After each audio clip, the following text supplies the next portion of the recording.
Hello विद्यार्थीगण, मैं S के कश्यप राजधानी कोचिंग के माध्यम से आप तमाम विद्यार्थियों का स्वागत करता हूँ। विद्यार्थीगण, जो लाइब्रेरियन का वैकेंसी है 6500 प्लस वैकेंसी है।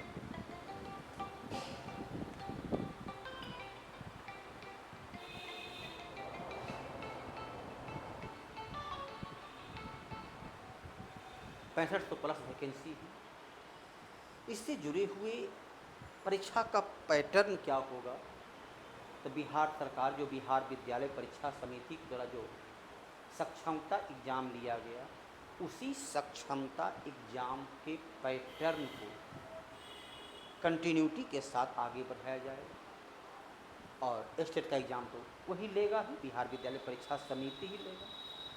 तो उसके प्रश्नों को देखें, क्योंकि प्रीवियस ईयर का जो प्रश्न होता है वास्तव में वह ही किसी भी एग्ज़ाम की जानकारी का सबसे बेहतर साधन होता है। ऐसा की बात ज्ञात है कि 2008 में जब इस वैकेंसी आई थी तब तो अंक बेसिस पर लिया था, कोई एग्ज़ाम हुआ नहीं था। ये पहला एग्ज़ाम है, तो सक्षमता एग्ज़ाम के ही पैटर्न को आधार बनाते हुए आपके सामने पहले उसको देखें, उसका प्रश्न किस प्रकार का है। प्रश्न है, निम्नलिखित में कौन सी प्रसिद्ध राजनीतिक ग्रंथ अमुक्त माल्यद की भाषा। अमुक्त माल्यद जो लिखा गया है, ये लिखा गया है किनके द्वारा? कृष्णदेव राय के द्वारा।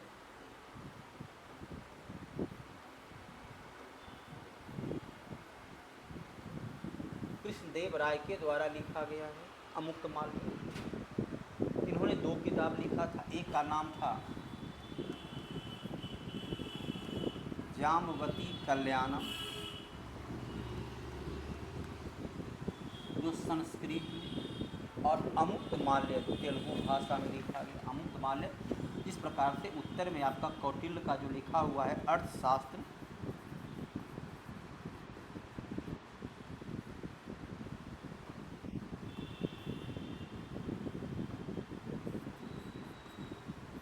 उसी प्रकार का ये लिखा हुआ है।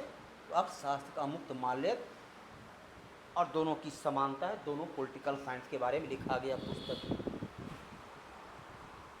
निम्नलिखित में से किस अक्षांश पर 12 घंटे, पहले 21 जून, अब 21 जून की बात है, 12 घंटे से अधिक सूर्य का प्रकाश रहता है। अब इस बात को ध्यान रखना है कि सूर्य का प्रकाश के बारे में है, तारीख है 21 जून। 21 जून को भारत में देखते सबसे बड़ा दिन होता है, लगभग 14 घंटे का दिन होता है। 21 जून को सूर्य कर्क रेखा पर होती है, तो कर्क रेखा तो उत्तर होना ही है, कर्क रेखा तो। और मकर रेखा पर इसी दिन 21 जून की यदि बात करें तो मकर रेखा पर सबसे लंबी रात हो जाती है। मकर रेखा पर जो है वो दिन सबसे लंबी, 21 जून को सबसे लंबी रात हो जाती है, ये तो होगा नहीं। भूमध्य रेखा पर 21 मार्च को 12 घंटा का दिन, 12 घंटा 21 मार्च और 23 सितंबर को 12 घंटा का दिन, 12 घंटा का रात। समान अवस्था भूमध्य रेखा पर सालों भर लगभग दिन रात बराबर बराबर अवधि होती है। उत्तरी ध्रुवीय वृत्त जो है, जहाँ को ज्ञात है कि 6 महीना का दिन और 6 महीना का रात होती है। जाहिर सी बात है, जब ये कर्क रेखा पर है तो उत्तरी ध्रुव के सूर्य का प्रकाश ज़्यादा रहेगा, तो 4 भी सही है और 2 भी सही है। अब यहाँ कुछ ऐसा है 1 2 3 4 मिलाने वाला, कुछ ऐसा तो कुछ है नहीं। जब ऐसा है नहीं तो उत्तर क्या देना होगा? तो उत्तर देना होगा कर्क रेखा। लेकिन वास्तविक इसका उत्तर जो है 2 और 4, दोनों इसका सही उत्तर है। अब यहाँ तो उस प्रकार का कोई विकल्प है नहीं कि एक से अधिक उत्तर का। यदि एक से अधिक उत्तर होता 2 होता, लेकिन जब एक से अधिक नहीं है तो कर्क रेखा भारत के हिसाब से हमें कर्क रेखा पर देना है। जैन धर्म में श्वेतांबर संप्रदाय के बारे में निम्नलिखित में से कौन सा कथन सही नहीं है? सही नहीं है पूछ रहा है। श्वेतांबर कौन? जब पटना में, पाटलिपुत्र में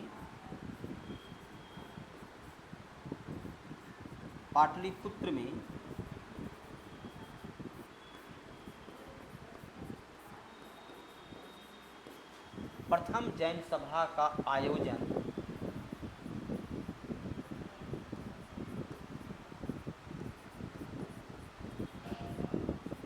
चंद्रगुप्त मौर्य के काल में हुआ। चंद्रगुप्त मौर्य के काल में हुआ। उसमें जैन धर्म श्वेतांबर और दिगंबर दो भागों में बंट गए। स्थूल भद्र जो अस्थिर रह गए, जो यहाँ से नहीं गए, इनके कहलाए श्वेतांबर, और भद्रबाहु जो दक्षिण चले गए थे, कर्नाटक का श्रवणबेलगोला, ये कहलाए दिगंबर। अर्थात जो कपड़ा पहनने वाले थे श्वेतांबर, जो कपड़ा नहीं पहनने वाले थे दिगंबर। अब यहाँ कहता है श्वेतांबर वे भिक्षु समय कहते सफ़ेद कपड़ा पहनते हैं। कौन सा कथन सही नहीं है? ये तो लाइन सही है। वे भिक्षुओं को संदर्भित करते जो 4वीं शताब्दी ईसा पूर्व में विंध्य के दक्षिण चले गए। विंध्य के दक्षिण चले गए वो तो थे दिगंबर। इसका नेतृत्व कर रहे थे भद्रबाहु।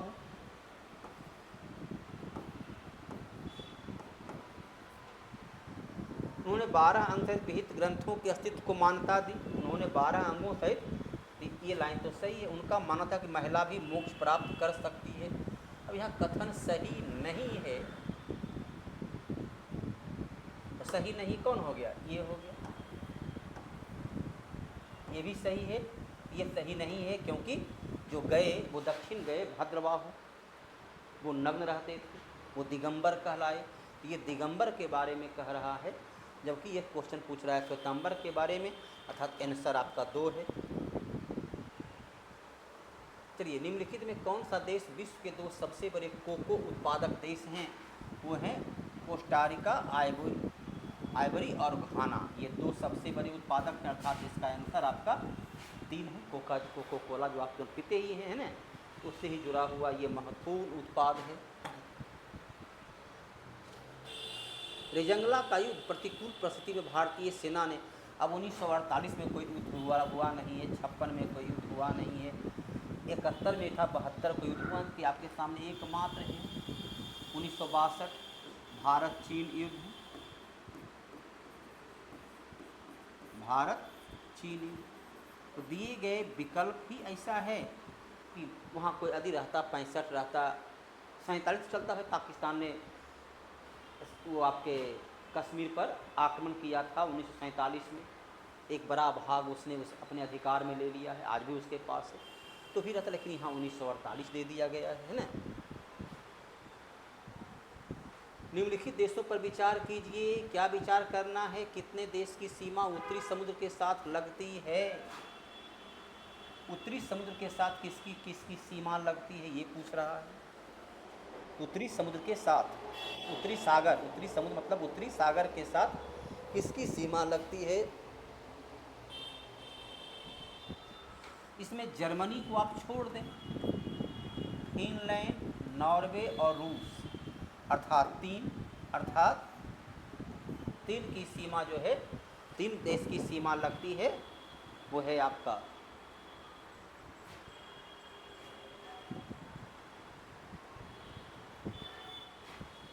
अगला जो है सिलेक्शन का पक्का वादा। नेक्स्ट बैच 24 जुलाई या 28 जुलाई, 2 तारीख दिया हुआ है।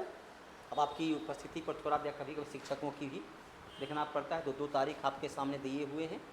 ये तमाम हम लोग मिल करके बेहतर सरल तरीके से आपके सामने उसको बैच को रखा जाएगा, इस प्रकार से प्रश्नों को, इस प्रकार से तथ्यों को, ताकि आप बड़े आसानी से सफलता को प्राप्त कर सकें। कौन सा एक कीट के साथ एक अनोखा संबंध दर्शाता है? अब देखिए, रेशम तो यहाँ कपास आ जाता है, कपास तो की खेती होती है, रेशम से कीट रेशमी कपड़ा रहता है, बात चलती। चंदन विशुद्ध एक लकड़ी है, महुआ एक, लेकिन अंजीर जो तैयार होती है उसमें कहीं न कहीं जो है वहाँ पर कीट के साथ उसका सहयोग के आधार पर अंजीर को तैयार की जाती है। अंजीर जो है सो पूर्णतः एक फसल नहीं, बल्कि उसको विभिन्न फलों के माध्यम से उसको तैयार करते हैं, उसमें कीट की महत्वपूर्ण भूमिका होती है। फिर तो ही क्वेश्चन है, कौन सी संरचना प्रोकैरियोटिक कोशिका में मौजूद नहीं है? चलिए, साइंस क्वेश्चन है, साइंस वाले सर इसके बारे में आपको बताएंगे। ये क्वेश्चन जो है साइंस से जुड़ा होता है। ये है कोशिका भित्ति सेल, है ना। सेल वाल जो है ये कोशिका भित्ति से जुड़ा हुआ आपके सामने क्वेश्चन है। फिर साइंस का क्वेश्चन के बाद साइंस वाले सर बताएंगे पादप कोशिका में निम्नलिखित में से किसमें अपना स्वयं का डीएनए होता है। पादप कोशिका में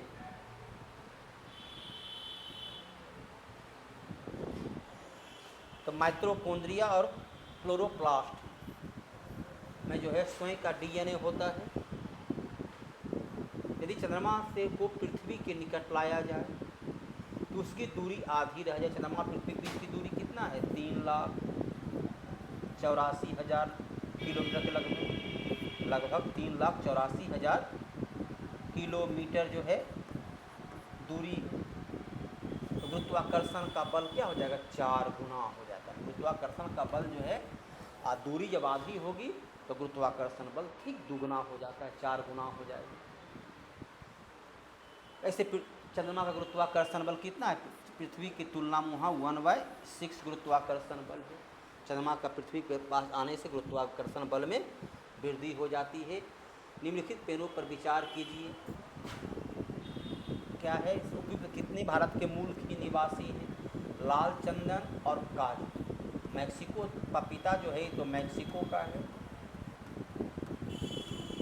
तो काजू और लाल चंदन केवल दो, अर्थात दो जो हैं काजू हैं और लाल चंदन हैं, जिसकी मूल रूप से भारत ही इसका केंद्र है। जबकि पपीता मैक्सिको से आया है। हम लोग बहुत सारी सब्जी खाते हैं तो बहुत सारी सब्जियां, फल सब्जियां विदेशों से आया हुआ है, विदेशियों के द्वारा लाया गया है।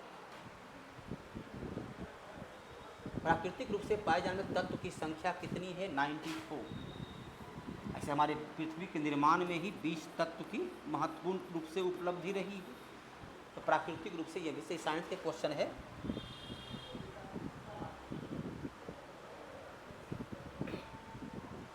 वर्षा के बारे में निम्नलिखित कथनों पर विचार करें। चट्टान का अपक्षय, इसी अपक्षय के कारण जो है लेटेराइट चट्टान, लेटेराइट मिट्टी जो बनती है, लेटेराइट मिट्टी का निर्माण इसी अपक्षय कारण होता है। सही है। जल में कार्बन डाइऑक्साइड, आपको पता है जल में क्या HO2 हाइड्रोजन और ऑक्सीजन। जल में कार्बन डाइऑक्साइड, जल में वायुमंडलीय जल में केवल ऑक्सीजन तो होता नहीं, तो H2 आपको पहले से याद है H2। ये दोनों गलत हो गया, बचा कौन?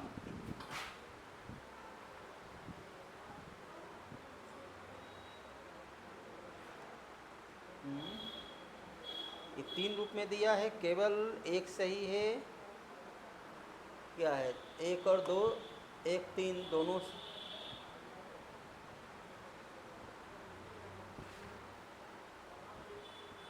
3 सही है। ये केवल एक की व्याख्या करता है, केवल एक सही है। व्याख्या तो यहाँ कुछ लिए है नहीं, न तो एक और न ही। अब क्या किया जाए इस प्रकार क्वेश्चन में? तो एक तो कम से कम सही है।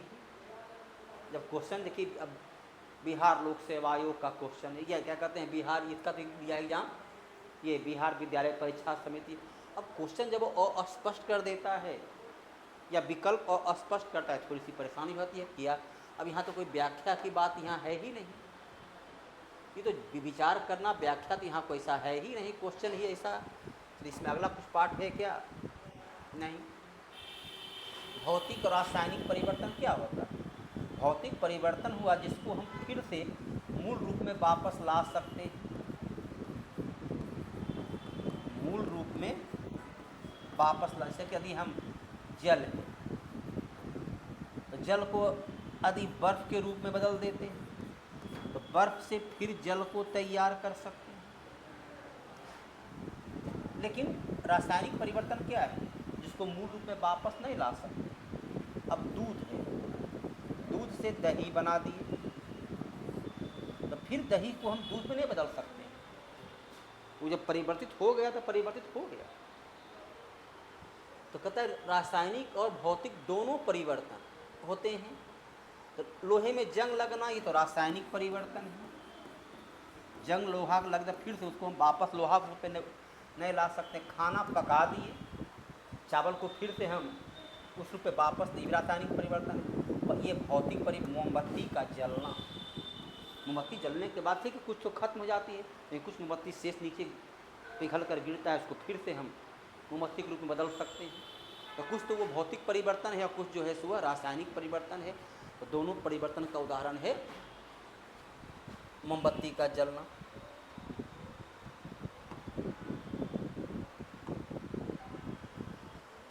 भू आकृति वायु अपर्दन, अपर्दन मतलब क्या होता है? कटाव।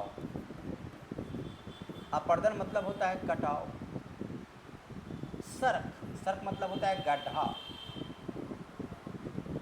गड्ढा, गड्ढा का निर्माण होता है ये हिम के अपर्दन से। हिम जब हिमनद जब प्रवाहित होती है तो अपने साथ चट्टान को उखाड़ कर ले चलती है। चट्टान जब आगे लुढ़कते चलता है तो वहाँ गड्ढा बन चल जाता है, उसी को बोलते हैं सर्क। अष्टय, ये क्या होता है? सागर की लहर से, सागर की लहर से तैयार होता है। सागर के तट पर टकराती है फिर वापस लौटती है, तो वहाँ जो आकृति बनती है उसे अष्टय कहते हैं। जीवगेन, ये आपका देखिए जीवगेन क्या होता है? ये कैप के समान होती है। अब मान लो कि ये इस रूप में हुआ,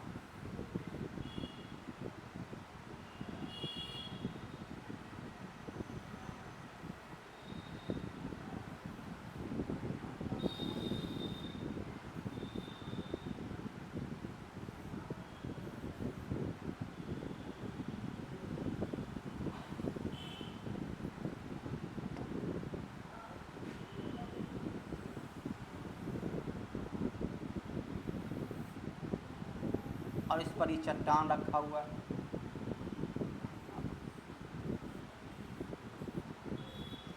तो यहाँ पर वायु के अपर्दन से लगातार जो है ये ऊपरी भाग जो मुलायम चट्टान का है वो टूट कर बिखर गया है। अब ये कैप के समान दिखता है, उसे जीवजेन कहते हैं। मरुस्थलीय क्षेत्र में इस प्रकार को देखने का मिलता है।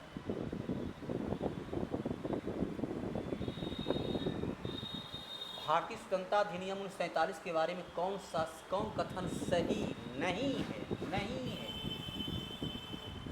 या 4 जुलाई को पेश हुआ, 18 जुलाई को पास हुआ, ये लाइन सही है। भारतीय संविधान की बुनियादी रूपरेखा निर्धारित की, इसने भारत और पाकिस्तान की स्थापना का प्रावधान किया, सही है। इसने संविधान सभा को असीमित शक्ति प्रदान की। भारतीय संविधान की बुनियादी रूपरेखा, संविधान की बुनियादी रूपरेखा से क्या संबंध है भाई? चलिए, इसमें एक लाइन लिखा हुआ है 1947 का अधिनियम कहता है कि जब तक भारत का संविधान तैयार नहीं हो जाए तब तक 1935 के अधिनियम के आधार पर बातचीत को काम करेंगे। संविधान जब तैयार हो जाएगा तो भारत का अपना संविधान, तो ये लाइन भी सही है। संविधान सभाओं को असीमित शक्ति प्रदान की, असीमित शक्ति प्रदान नहीं। हम भारत के लोग, तो शक्ति भारत की जनता के पास है। भारत के लोगों को संपूर्ण प्रभुत्व संपन्न बनाए हैं, इसलिए ये लाइन जो है सो गलत है। अन्य तीनों लाइन कहीं न कहीं उसमें सही होने की संभावना है। शिवाजी के घटनाक्रम को कालक्रमानुसार, शिवाजी ने अफजल खान पर हमला किया कब? 1659। तोरना के किला पर 1646। शाइस्ता खां पर हमला 1663। जावली पर विजय 1656। पहला नंबर पर कौन है? 2, 2 के बाद 4, 4 के बाद 1, 1 के बाद 3 है कहीं? 2, 4, 1, 3, ये आंसर आपका है। शिवाजी के इन विजयों के बारे में, शिवाजी का जन्म होता है 1627 में जन्म हुआ, 1680 में, 1680 में शिवाजी की मृत्यु होती है। मराठा साम्राज्य की स्थापना में इनकी महत्वपूर्ण योगदान रहा। 1920 से 42 the Indian struggle, Indian struggle पुस्तक के लेखक कौन हैं? सुभाष चंद्र बोस। विनायक दामोदर सावरकर लिखते हैं तो 1857 क्रांति के बारे में लिखते हैं कि प्रथम राष्ट्रीय स्वतंत्रता संग्राम। वल्लभ भाई पटेल तो कोई लेखक है, शरद चंद्र बोस का है, इनकी कई किताब है। इसमें सबसे फेमस आपका देवदास, इस पर कई बार फिल्म, एक से अधिक बार फिल्म का निर्माण किया जा चुका है। गुप्तकालीन देवघर का मंदिर कहाँ है? उत्तर प्रदेश के क्षेत्र में जगह का नाम है देवघर का। देवघर का दशावतार मंदिर, दशावतार मंदिर जो झांसी में, ये मंदिर कहाँ है? ये मंदिर झांसी में है। मध्य प्रदेश में भी गुप्तकाल का मंदिर है, वो है नचना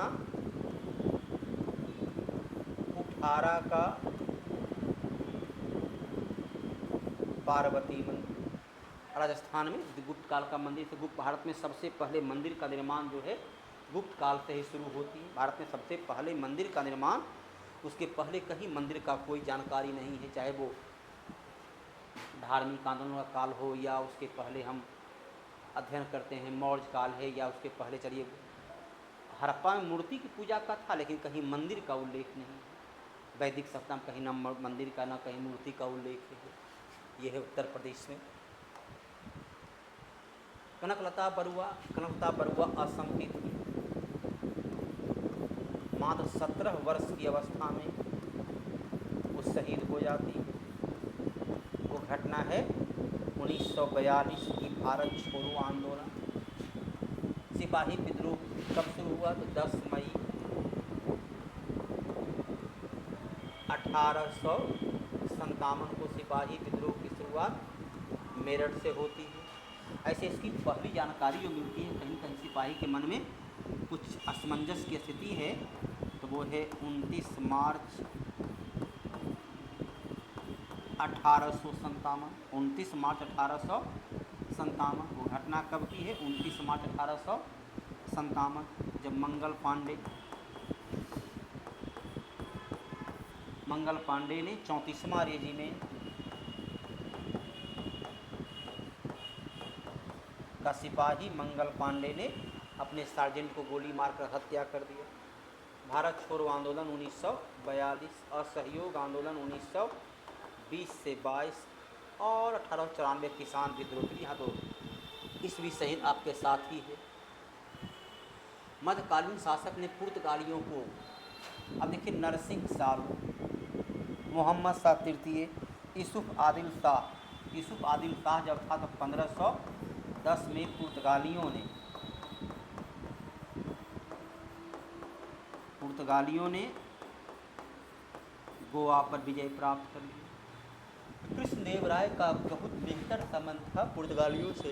कृष्णदेवराय का शासनकाल है 1509 से 1529। कृष्णदेवराय के शासनकाल में डोमिगोस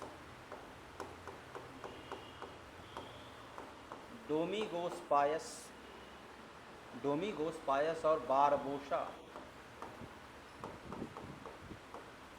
बारबोसा जो है वो भारत इसके दरबार में आए थे। नरसिंह सालू का शासनकाल कब से कब है? 1485 से लेकर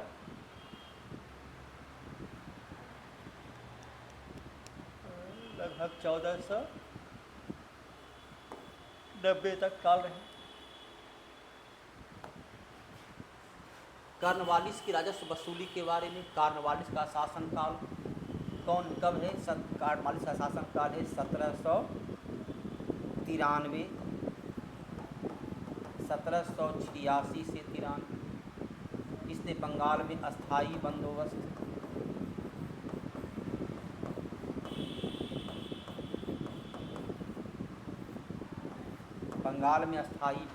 को लागू किया। अब रैयतवाड़ी व्यवस्था की शुरुआत होती है 1820 से लेकर 1827 के बीच। कहाँ हुआ? तो मद्रास में हुआ। कहाँ हुआ? तो बम्बई प्रेसिडेंसी में हुआ। उस वक्त कार्नवालिस था ही नहीं, इसका तो कोई रैयतवाड़ी व्यवस्था के बारे में इसका कोई संबंध ही नहीं है। अस्थाई बंदोबस्त में चूक करने वाले जमींदार को हटाएंगे, एकदम हटाएंगे, क्योंकि उसने स्पष्ट दिया था कि इसमें सूर्यास्त अधिनियम रहेगा। सूर्यास्त अधिनियम निश्चित तारीख के सूर्यास्त होने तक यदि जमींदार अंग्रेजों को कर संग्रह करके नहीं देगा उसकी ज़मींदारी छीन ली जाएगी। ये लाइन तो एकदम दो तो केवल और केवल दो सही है, एक से तो उसका कोई संबंध ही नहीं है। इसके लिए एक का संबंध किससे है? उसका है टॉमस मुनरो।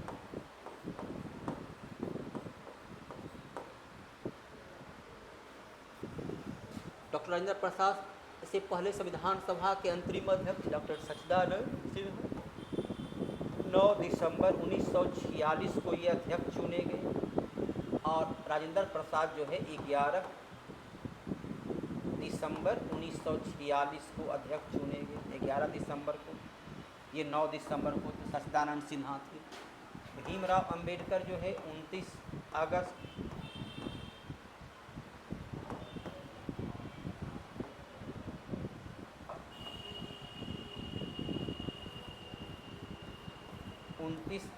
1947 को प्रारूप समिति के अध्यक्ष चुने गए।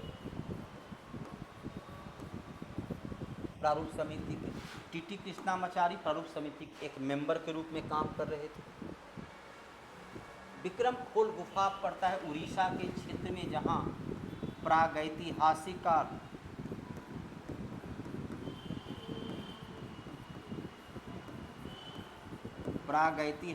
काल लगभग काल के मानव के बारे में जानकारी मिलती है। लगभग 4000 ईसा पूर्व BC के वहाँ पर जो है चित्रकला का उल्लेख मिलता है। वहाँ पर जांता माने आटा पीसने की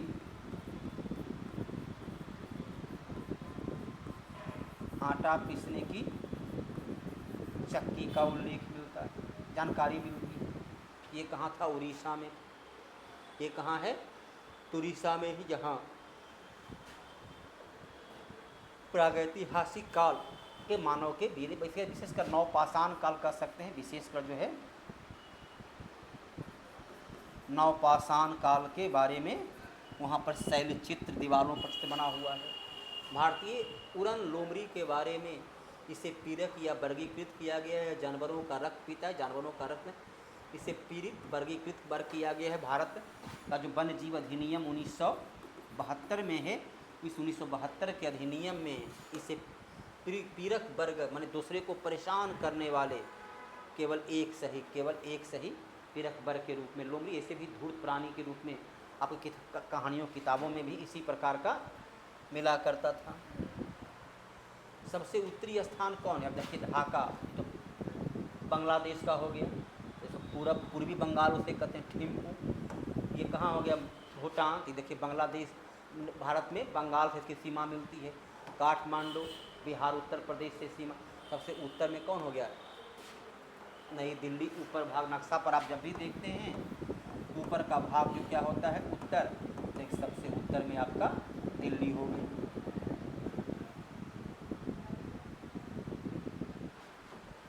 EPA के अनुसार सल्फर डाइऑक्साइड उत्सर्जन का सबसे बड़ा स्रोत है। सल्फर डाइऑक्साइड कहाँ से प्राप्त होता है?